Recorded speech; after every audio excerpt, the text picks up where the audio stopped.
All right, hello and welcome everyone. Hope everyone is doing well and also happy Veterans Day. Thank you so much for joining us. So my name is Brian Leh. I am from Hannah House, Newport Beach, and it's my pleasure to welcome you all to our fifth Business Bites of the year. If you're new, the series is a collaboration between Hannah House and Honest Access.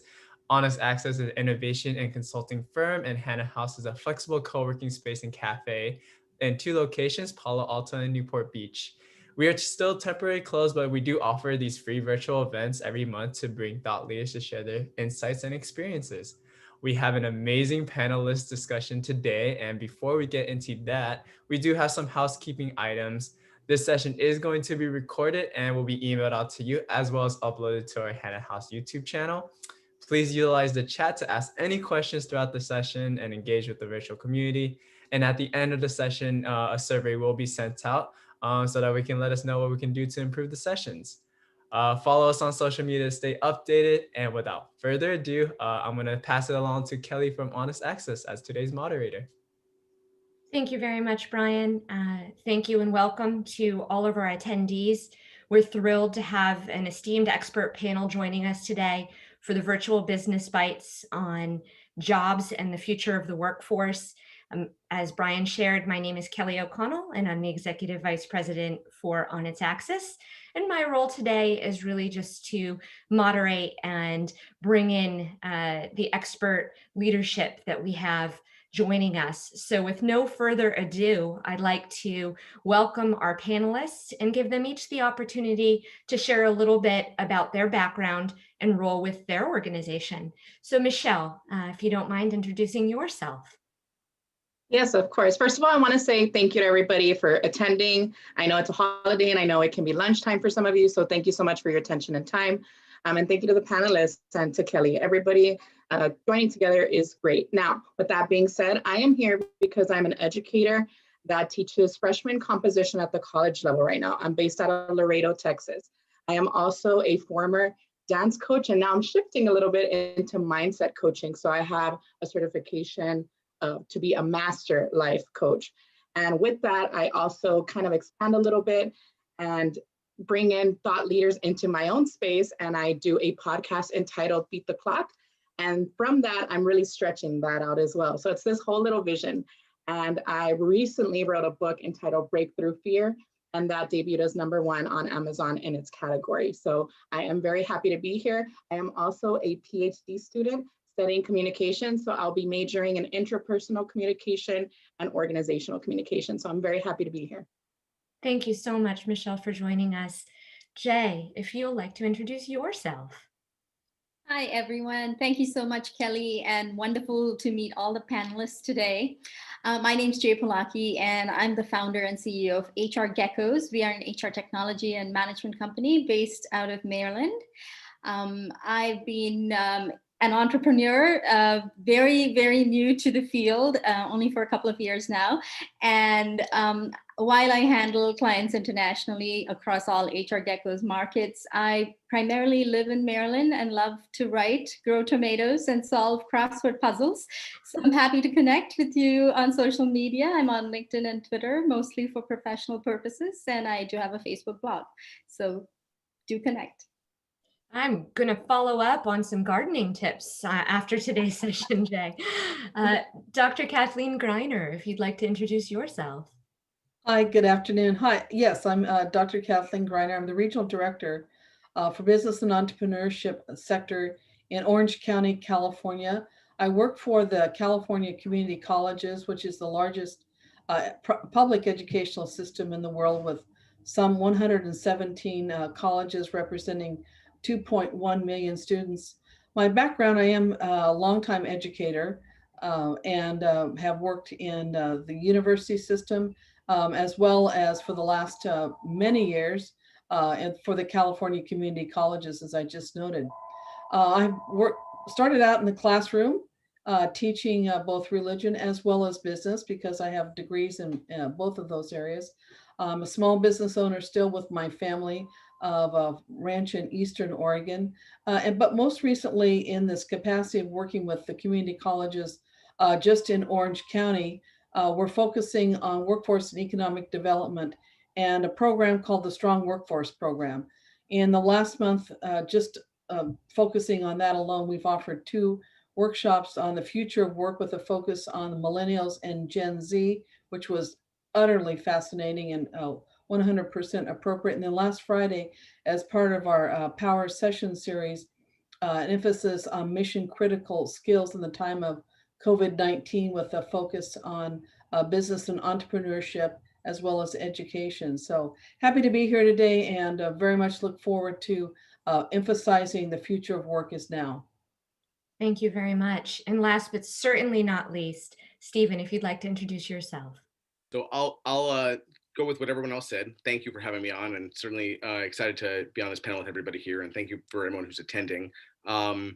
I come from a slightly different background. I started a company about 13 years ago called The Training Arcade and the Game Agency, and we're basically focused on using games as a solution to educate not only K through college students, but also professionals. And that could be anywhere from career readiness. So I'm certainly excited about digging into that conversation today. But also once you get into the corporate space, anywhere from sales training, leadership training, onboarding, safety and security, but really utilizing interactive education as a tool set. So really excited to talk today. Well, thank you all. You've thanked us. We'll thank you once again. As everybody who's attending can see, we've brought together a really remarkable group of experts from a wide variety of backgrounds. We're very excited to hear their thoughts on work and the future of work. This is a topic that brings up a lot of angst for many people, and certainly the concept of change is something we've tackled on the Business Bites series repeatedly in the first several sessions, specifically today, exploring the idea of the workplace landscape. I'm going to ask the panelists, starting with you, Jay, how has the workplace landscape changed over the past several years, and can we expect it to continue to evolve?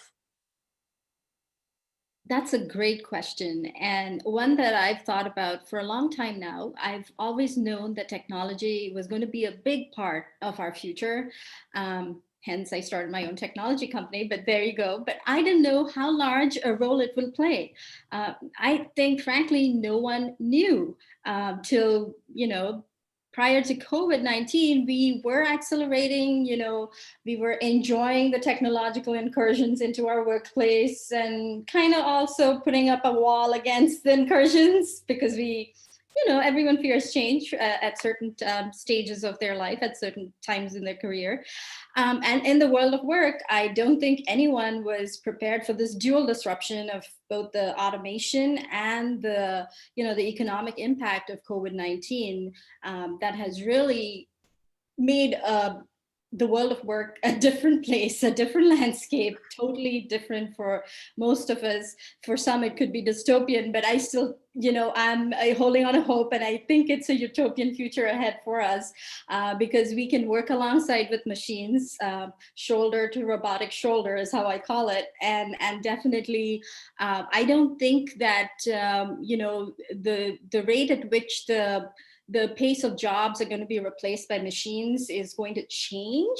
But I think that the new jobs that are going to emerge from the adoption of technology will certainly be more in number and definitely, according to the Future of Jobs report, which was just released like a couple of weeks ago, just in time for our meeting today, the capabilities of machines and algorithms will be more broadly employed than in previous years.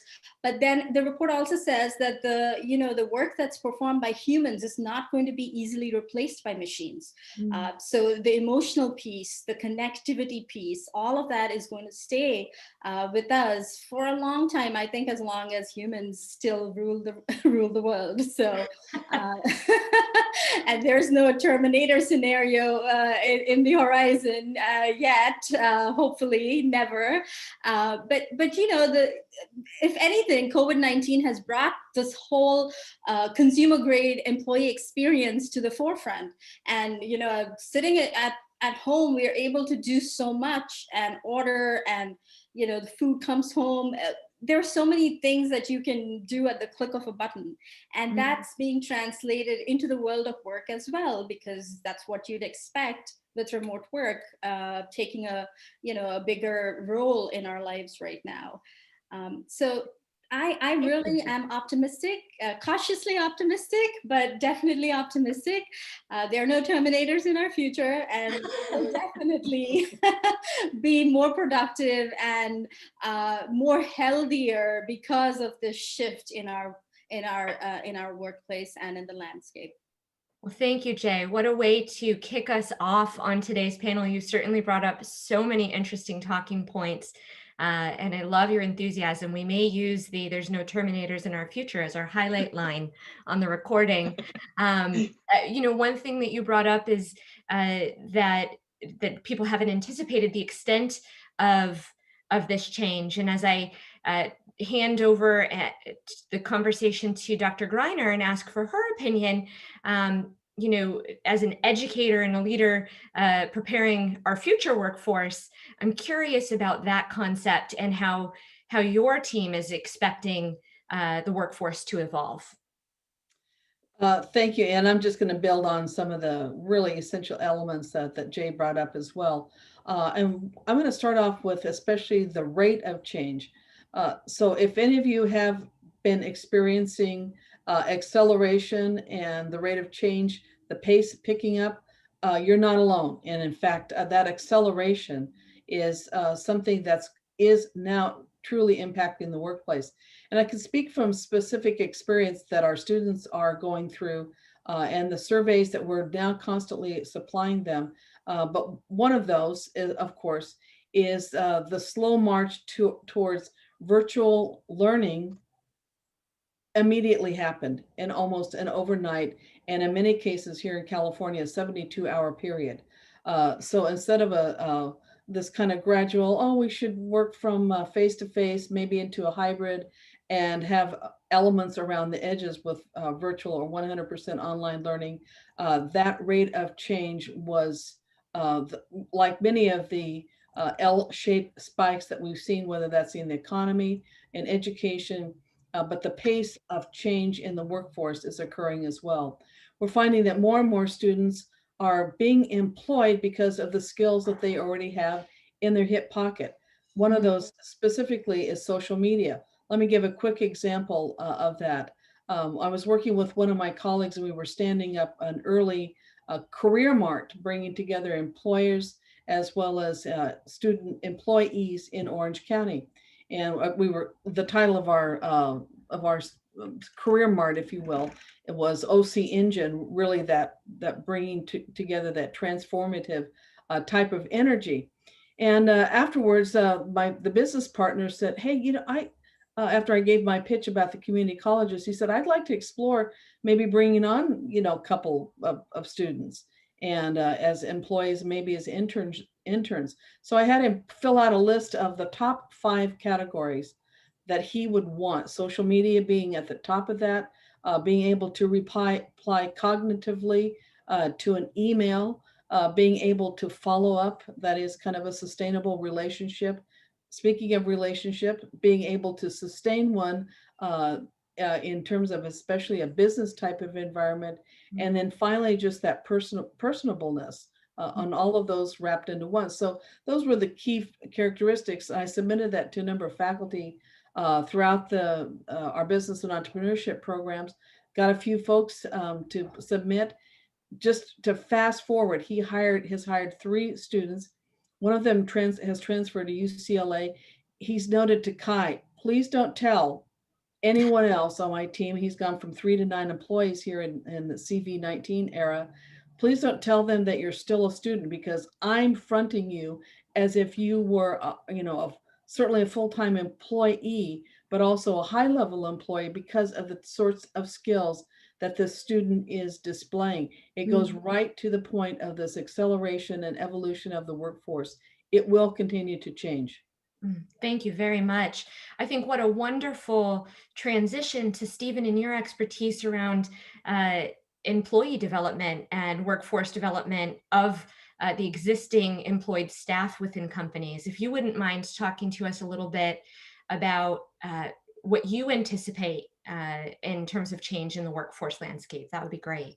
Yeah, absolutely. One of the things that I think we've all seen with COVID-19 is just a sense of isolation, right? So I think one of the things that we're, and many companies are hyper focused on is how do we engage and how do we bring our employees together and build a form of a community and a sense of collaboration. And I think that that's one of the things that is most critical. And quite honestly, there's lots of technology out there to bring people together. The question is it engaging, right? Because I think we're all zoomed out by now, right? We're all, yes, we can all get onto Zooms. The question is, can we use it as a form to engage us and make it an active learning experience, an active participation experience?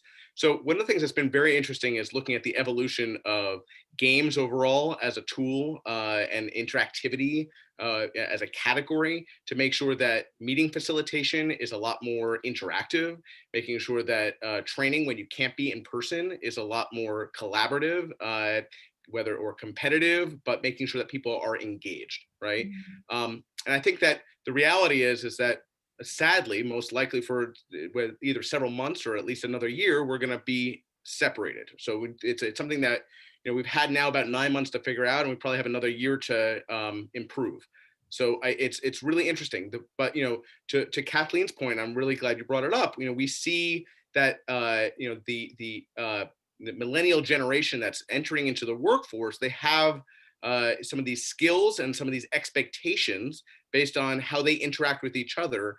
And it's really interesting. You'd think that there'd be a generational gap where there's unwillingness to adapt to some of these new technical requirements. But I'm seeing much quicker adaptation, adoption, if you will, to new technology. And I think part of it is the influence of cross-generational workforces. So it's super exciting to see. And it's really more than anything, it's nice to see open-mindedness and the way that people are taking on new technology and new approaches because we all depend on it. Thank you very much. I think, Michelle, I saw you nodding along as Stephen was talking, and I'd love to hear your thoughts on this. And specifically, as you've explained in your introduction, you've evolved your own career. So maybe if you could take a bit of a first person approach to answering this as well, that would be wonderful to hear.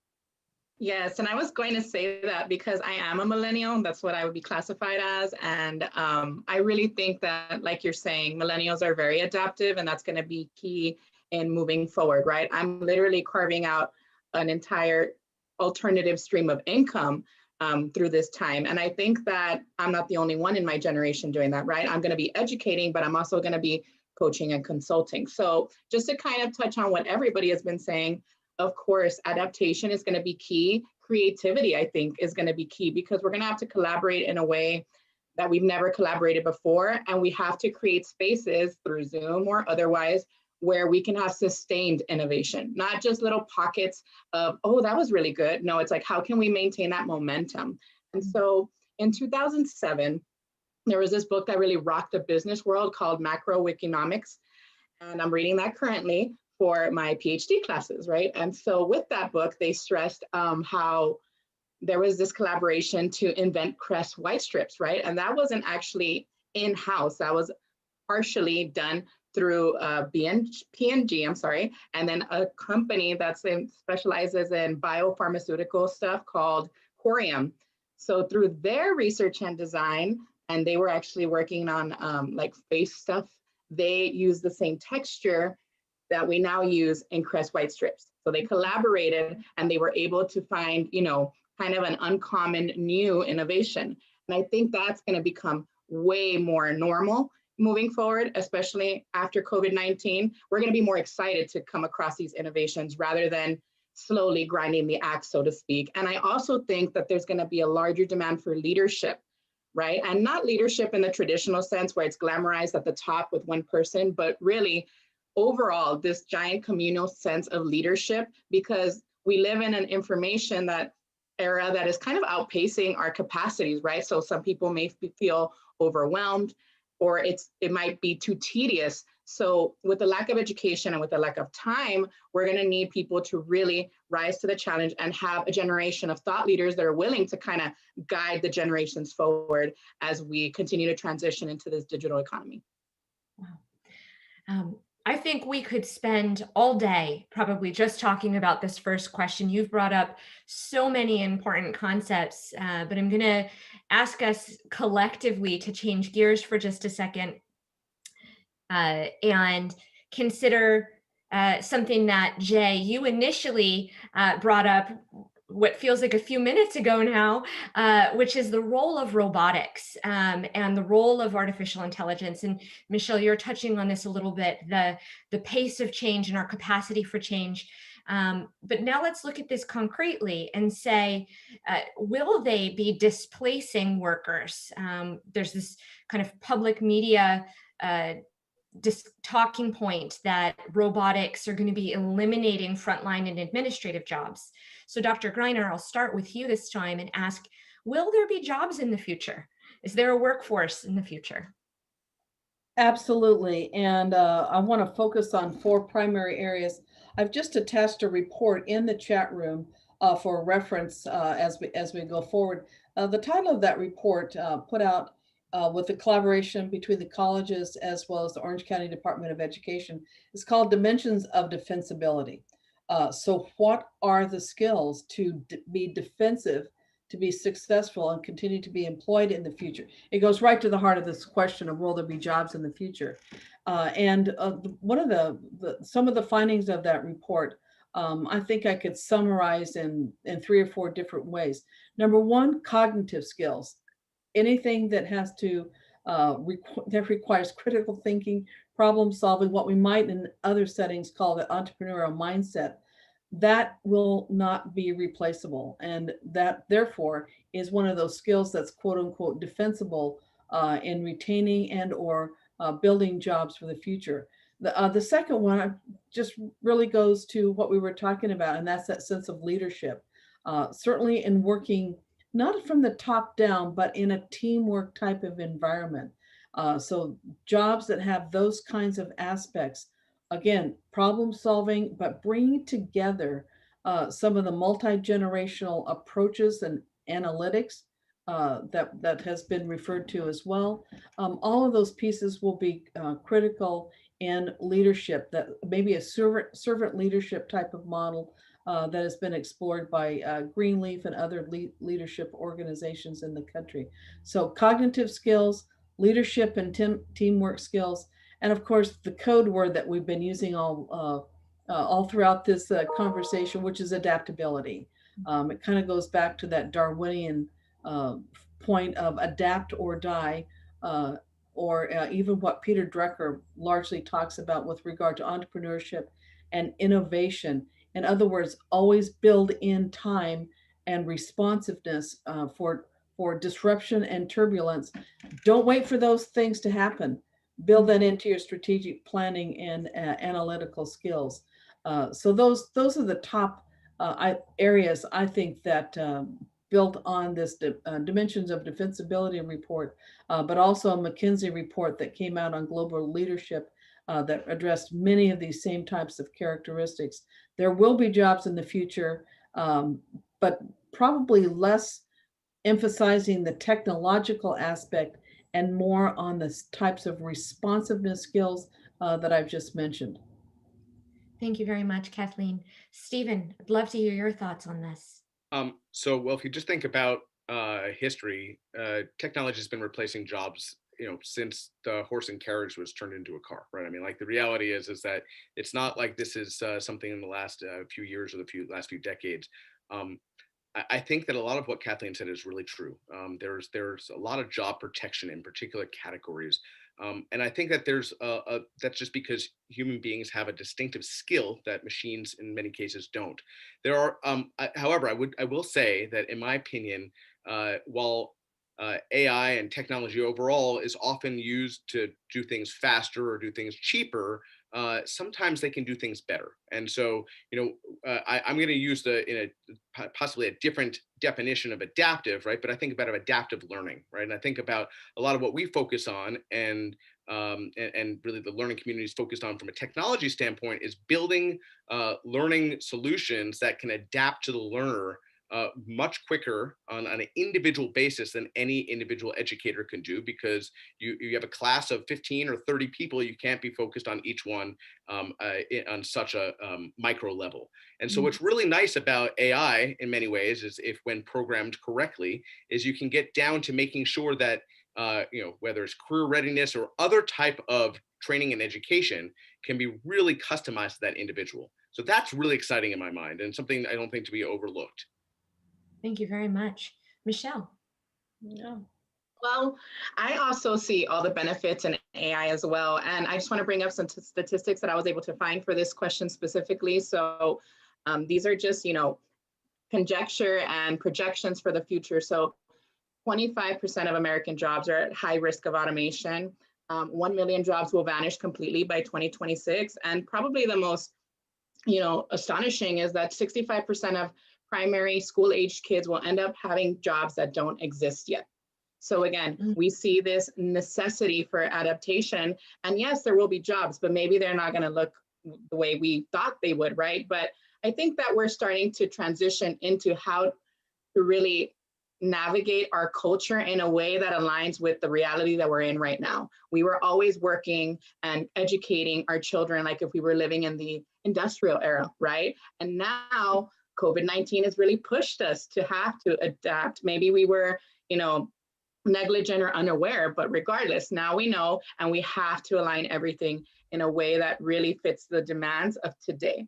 And so, like Kathleen was saying, I think that analytical skills, critical thinking, all of that, these are called soft skills, right? Before, we used to really stress hard skills, mastery of, let's say, arithmetic and computing, things like that. That's still going to be valuable, yes. But I think that because we're going to miss so much of that humanity in our interactions, there's really going to be an emphasis shifting towards soft skills. So communication, adaptability, collaboration, these are all things that keep the humanity in us when technology begins to seemingly override our capacity. Thank you very much. Jay, I think we know that a Terminator won't come and steal the jobs, but will there be jobs? What's your perspective on this? Yes, there will certainly be jobs in the future. Definitely jobs that require more of the human attributes that my co-panelists have already, talked about, such as creativity, critical thinking, agility, and being resilient in the face of stressors, especially something unforeseen like what we are facing right now. These would be critical to surviving in the job search phase, as well as in the future landscape of work. But in addition, I think we all will need to reskill ourselves, and there's so many reports out there that attest to that fact that almost all of us will need to reskill in the next 5 years because of the changing nature of work. Just by virtue of that very change, it requires all of us to be more adaptable to technology. And so that requires us to reskill ourselves to be more technologically resilient. So the machine doesn't take our job, but we can work hand in hand with the machine and make this like a blended career for both the machine and us as humans, and be successful in the world of work. So I really think that, even though there will be a lot more machines and algorithms taking over some of the job functions that are, more so the redundant job functions, the ones that require the human attributes will still remain and will still require humans to occupy those job functions. If anything, in these past 9 months, we've really learned that active learning and being lifelong learners is extremely important to be successful in our careers, and to take that into the future with us. We need to be actively refreshing our skill set, and our toolkit needs to be constantly revisited and revamped and retooled to be successful in the future of work. Thank you so much for those incredible insights. It's such a wonderful transition to the next question. Stephen, I'm going to ask you to kick off here and ask you, given what everybody's been sharing about the changing workforce landscape, how does somebody plan a career? As we've been talking about reskilling, how do you think about your future and start to map that path? So I think it's a great question. I think that there's obviously tons of resources out there, and there's lots of technical resources out there. There's lots of places to go, but I think that if there's one word that I would sum up as the most important, it's networking. And that's old-fashioned, and it will never go away, right? The reality is that there are so many people who are either in careers or who have played careers who can be real strong mentors for people. That's the best place to start. And by just learning, by asking, the active participation in that conversation and really digging in, certainly as a student, getting your opportunity to do as many internships as possible is, I think, critical. And I think as a career changer, being willing to kind of put yourself out there and say, I'm new to this career, or I'm new to this industry, or I want to be new to this industry. Can I get my foot in the door? One, by asking some questions, talking to you, and maybe even just getting some experience. I think that is the best way that you're going to get people, that people will get ahead in their careers. So networking, in my mind, is number one and really critical. Thank you so much. Michelle, I'll turn this over to you. You mentioned in answering another question, the importance of having multiple streams of income. Can you share a little bit about how that plays into career pathing in your mind? Yes, I really think that people are going to start looking at themselves as more dynamic and complex than they used to. And so if I can give you some sort of imagery, we used to kind of look at our income streams as like a table with one leg in the middle, right? And now we're starting to look at it as a table with four legs, right? And if one leg breaks, then we can kind of fix that and adjust it. Whereas if you just have that one primary source, when you lose it, it's going to feel earth shattering the way some people experienced during COVID-19. So if I could boil it down to three kind of points that are going to be needed for, a changing workplace landscape, I think number one, communication, like number one. The readers, the thinkers, the writers, they're going to be the ones that really create and cultivate a new narrative. And so if you want to get ahead of that, you need to prepare yourself to be really good with people, really good on paper, quote unquote, because even your copy, if it's broadcasted digitally, it still needs to be succinct and engaging. So that's one, communication. Number two, marketing. So not just marketing a service or a product, but even ultimately marketing yourself. It kind of goes into what Stephen was saying, just good old networking. But sometimes, especially with technology, we really kind of felt almost a little weird about promoting ourselves. We're very good at our personal stuff on social media, but when it comes to, some sort of occupational bragging, technology has kind of removed that experience. So now we're really going to have to get back into it and just get really comfortable with marketing ourselves, our credentials, and our potential leverage that we can scale into another opportunity. And finally, also sales, because it goes so hand in hand with marketing.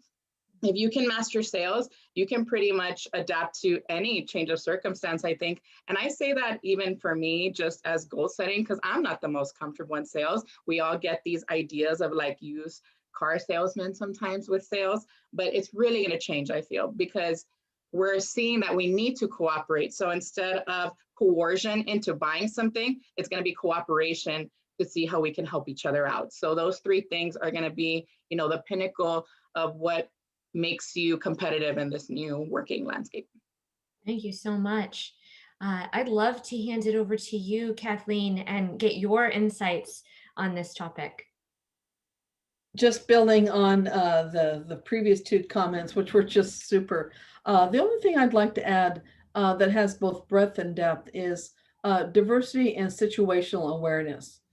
So it's embedded in and certainly networking as well as communication and so forth. But I think given where we are contextually on a global basis, certainly the changes in situations we now know can be cataclysmic, abrupt, those swerve moments in history, if you will, as well as diversity situations and diversity awareness. certainly with regard to the breadth of the diversity in our populations and so forth, but also the distinctiveness and our responsiveness to changes that we see on the, that are occurring every day. That does have an impact on how we work together in an employment and in a workforce and workplace situation. And specifically drilling down to the workforce again, I think linking and creating an alignment of that network of blending together certainly different work styles as well as some of the skills that we've talked about. That is what forms that fabric of a workforce in order to accomplish the changes in the certainly in the employment front, but also in the types of products and services and professional dimensions that we're providing as the workforce stands up in a changing almost product environment as well. Thank you so much. Jay, I'm going to toss this one over to you, but I'm going to ask maybe for us to look at this from a slightly different lens, from that HR hat, and think about the organization's role in career development and career landscape. Oh, definitely. Just building on what my co-panelists have already mentioned, I did want to share a personal anecdote. In 2018, my then precocious 6-year-old nephew announced that he wanted to be a YouTuber first as a temporary gig till he turned 10, after which time he said he would focus on becoming a space doctor.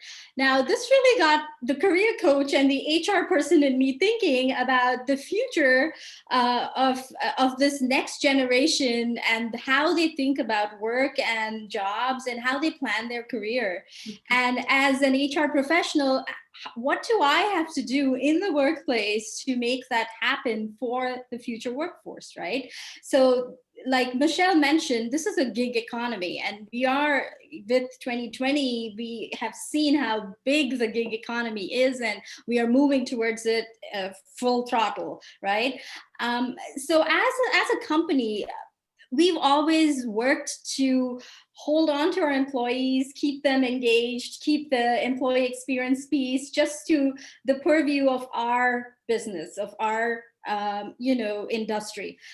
But with the changing nature of work, employees who are probably a software professional in our company might be out there like Michelle, who have a dancing gig on the side, who are a dance instructor on the side. They have different things going on in their lives. And so for us to nurture those skills and collaborate with our employees and keep them engaged with our company is definitely a challenge for us going into the future. And creating a career growth plan that incorporates all the different pieces and nuances in a person's career, is imperative for us to hold on to the talent that we currently have and to also attract the talent in the future for positions that most likely are very technical in nature and might not involve the other pieces that person is definitely more interested in. So coming from an HR standpoint, definitely, managing an employee's career and being that coach in the employee's career growth plan is one of the biggest pieces that we need to focus on going into 2021 and beyond. Thank you so much, Jay. That's a really outstanding transition to this idea of the role of education and preparing people for the future of work. And so when we think about education, we may think about education in the context of formal education, kind of the K through 12, collegiate education, certification, boot camps, but it's also about employee development and games. So as we think about this, I'm going to give Michelle the opportunity to answer this one first. Can you talk to? Well, first and foremost, yes. Oh, sorry about that. First and foremost, I still think that education is going to be one of the most important assets that you can bring to the table. Yes, we're talking about, creativity and we're talking about collaboration, but at its root, that's all just educating yourself. And that's where I think we're going to see a change. We relied on these systems to educate us and train us. But now we're becoming more open-minded to alternative forms of education, you know, through online courses, through coaching, through what I'll call mastermind groups, things like that. So avenues are popping up for people to really just tap into some great networking opportunities that a college degree used to be able to afford. Right. I also think that it's so important that you educate yourself regardless of how you do it, because I really do think because we're diversifying our income stream so much, there's going to be an entrepreneurial boom, because the systems that we used to rely on, like the government, like education, a lot of people are becoming jaded or maybe disillusioned with those systems. So we're going to ultimately become more self-reliant, and we're going to take it upon ourselves to create our own paths. Now, I think all of my colleagues here have been alluding to it, but they haven't outright said it. So I'm just going to go ahead and throw it out there. I do think that there's going to be a lot of strength in being a generalist. I know that we used to get so focused on, you know, really narrowing our expertise, but I think now we're going to be more open-minded to somebody with a more diverse skill set. Now, I say this as a PhD student who loves my narrow focus, but I chose communication because that's a large umbrella term for a number of industries. So it was a calculated move going forward. And I really think that all of us should kind of have that, again, open-mindedness. And if I can say it in like one really punchy little sentence, we're going to look at each other as resources rather than authorities now. Before, we always used to really strive to be that authority, that expert. And now it's going to really be an even playing field because of technology. And we're just going to leverage our networks, our resources, and we're going to become, you know, just mentors and resources to each other. Very interesting. Dr. Greiner, I'd love to transition it over to you and get your perspective on this as the expert educator on the panel. Great, thank you. Well, I absolutely, I do come with a certain perspective, but I like that idea or framework of creating perhaps a generalist. And if you can think about it in terms of the students being able to learn skills so that irregardless of what the content of those skills are or the content of their job is, they're going to be able to pivot and use those skills in a number of different ways. So the kind of like the boundaries and the scaffolding of a student's journey through education is what is critical, and maybe not just the drill down, like I'm an anthropology major or whatever, but no matter what that major will be, that career or college path is, that those skills that really hold that up are what are going to be essential. In the workshop we held last Friday, Mission Critical Skills for the Future of Work, we really honed in on three really critical skills. I mean, that are measurable, that are outcomes. Communication, as Michelle has been so wont to bring to our attention, being the first one of those, but the actual detailed skill of being able to write and use cognition and be responsive in succinct and clear communication. The next one, knowing Excel.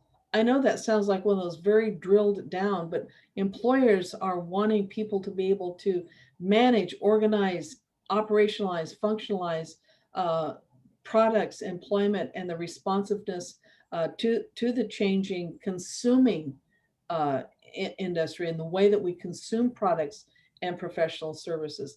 And then finally, the third one was just supply chain and logistics management. If not being directly linked in to that particular, those particular activities, certainly being able to understand the larger supply chain management, because it is a global network, so that we, to that point, all of those skills are going to be essential and embedded and immersed across our educational landscape. Data analytics is another specific example. Whether you're taking a course in biology or humanities or art or whatever, being able to look at multivariate analysis. And we want to ensure that our students do have those skills that, again, are deployable no matter what kind of college or career pathway that they find themselves on. So do I think education is an essential skill now and into the future? Absolutely. And I really do support, even though there's going to be variability, the emphasis on having the ongoing institutional response to learning and skills acquisition is going to be essential. Thank you so much. Jay, I'd love to get your thoughts on this important topic. And as I transition it over to you, I want to acknowledge that, Michelle, you talked about the changing topic from expert to resource. And I've referred to you multiple times on this call, all of you, as experts.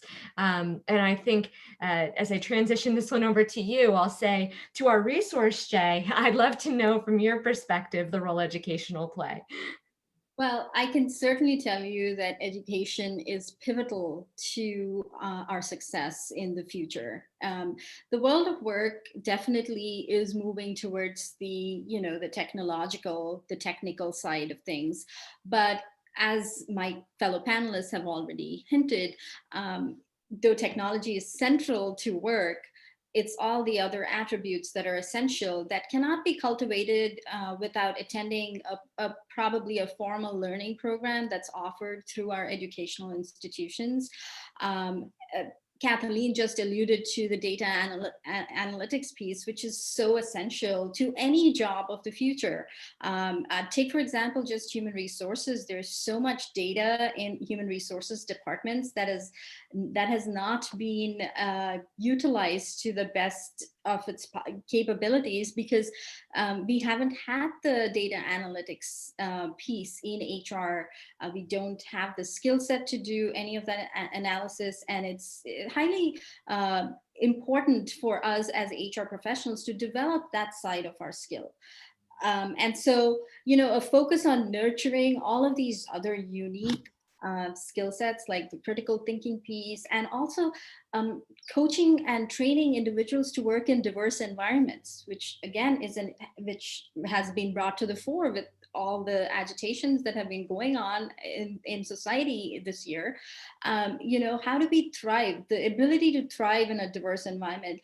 Can we teach that? Can we train employees of the future workforce and the current employees to be able to adapt to a diverse environment if they haven't already, which, in 2020 they should have, but then again, so the complex communication skills that are required to thrive in diverse environments, they cannot be just taught in an informal program. Definitely, a structured educational training program would be very important for that in preparing people for the future of work. And I, having worked in a community college in the past, I do like the points that Kathleen alluded to, that, if we are to prepare our future workforce to work alongside artificial intelligence and the machines, definitely critical thinking and problem solving are essential tools and skills that need to be part of the tool set that future employees or even present employees have. Thank you so much, Jay. Stephen, as we were writing this question, we specifically were interested in your response and in the structure of the word education next to play. And so thinking about education, I'm really curious from your perspective, not only the role education plays in preparing, but the medium of education itself. If you could just speak to that a bit. It's a lot of pressure. Okay. So one of the things I always point to is Google.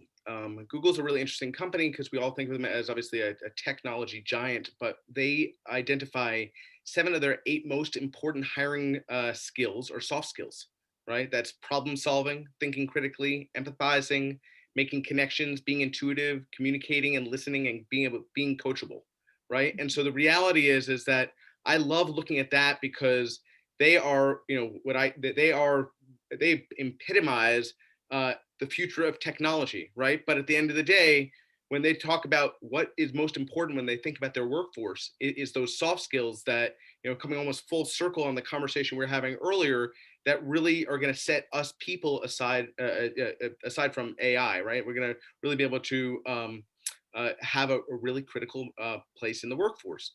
So when we think about using gameplay for training, there are lots of different games out there that are focused on recall and critical thinking and being able to almost kind of look at the hierarchy of the way that people think and being able to communicate. But there's also those soft skills that are really important to think about how to use games for.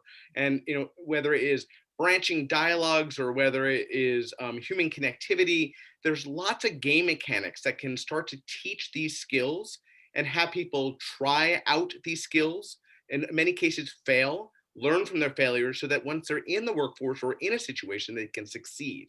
So, in a different venue, I'd be happy to talk about that in much more detail, but there's lots out there to hone in on those skills.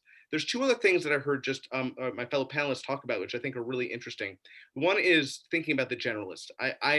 My focus group is really small. For the last 13 years, the company I've run is about 50 people. So we're small, but we are anywhere from kids right out of college up to people in their mid 60s.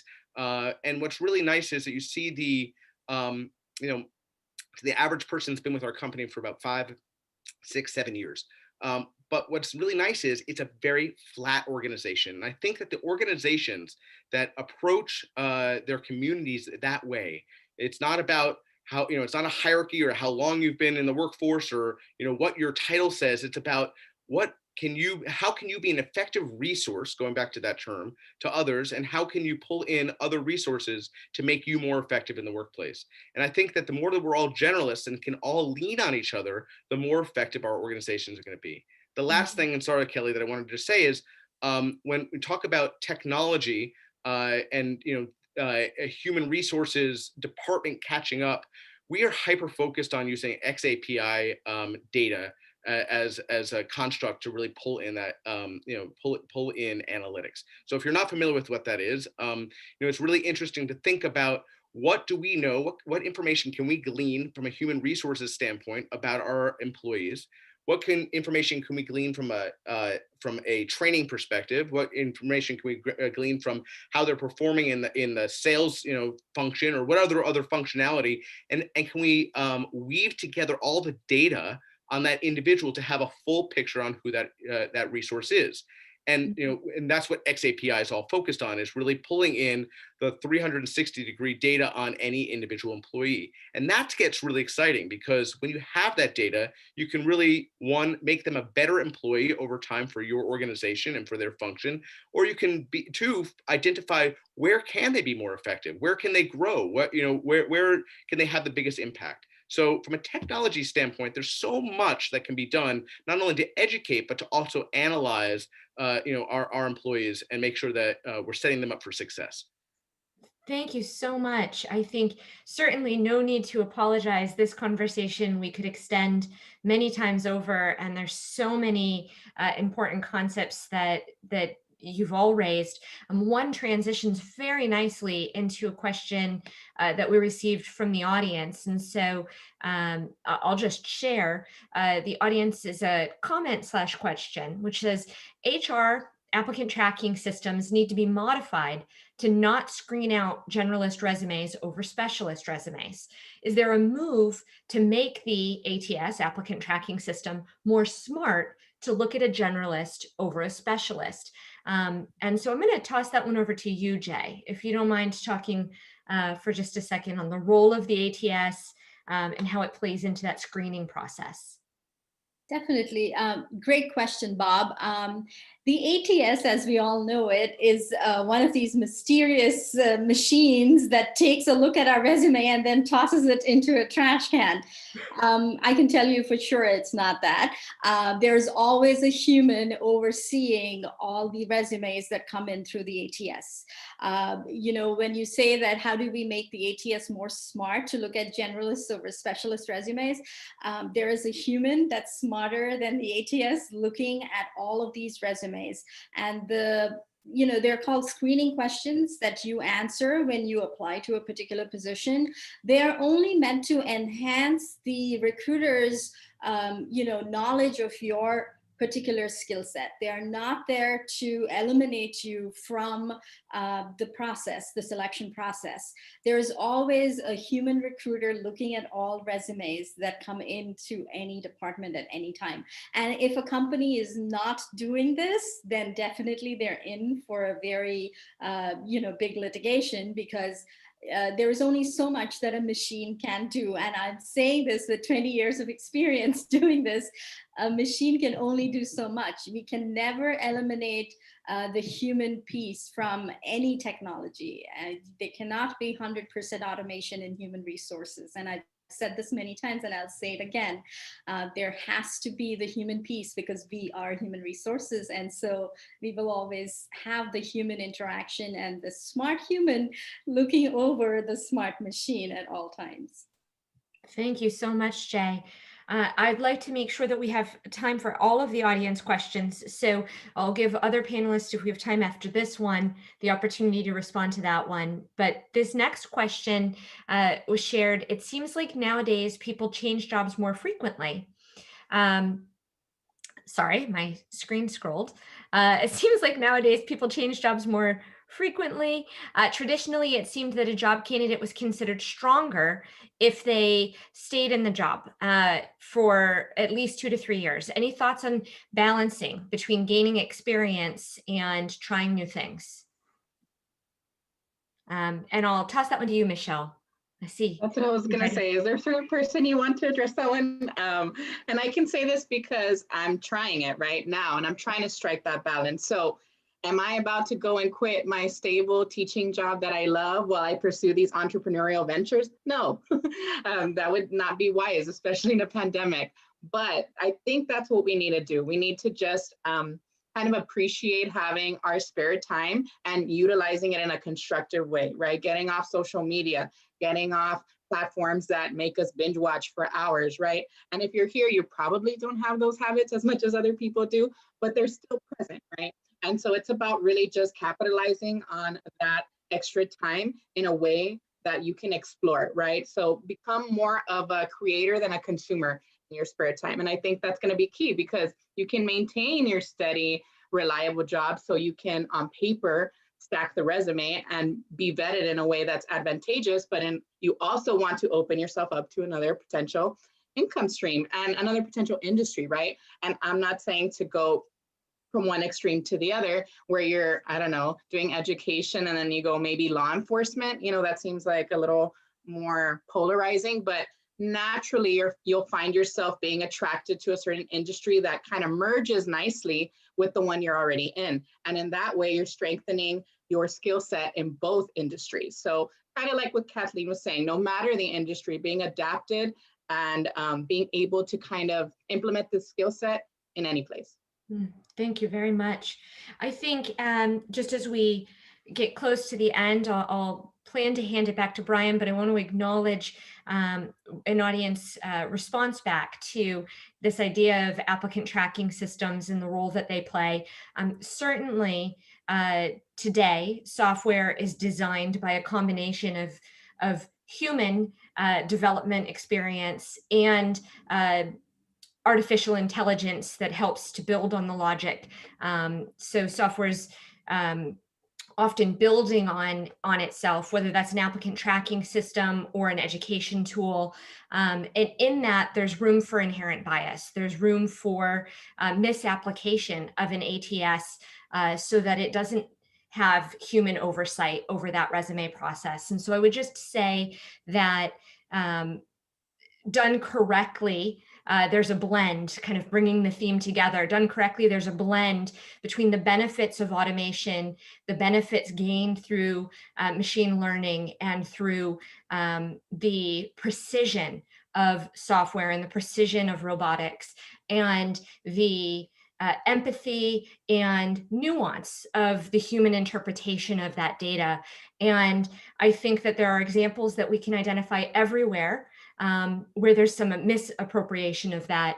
But I think done correctly, the future workforce is going to be that blended experience that really leverages the benefits of both things.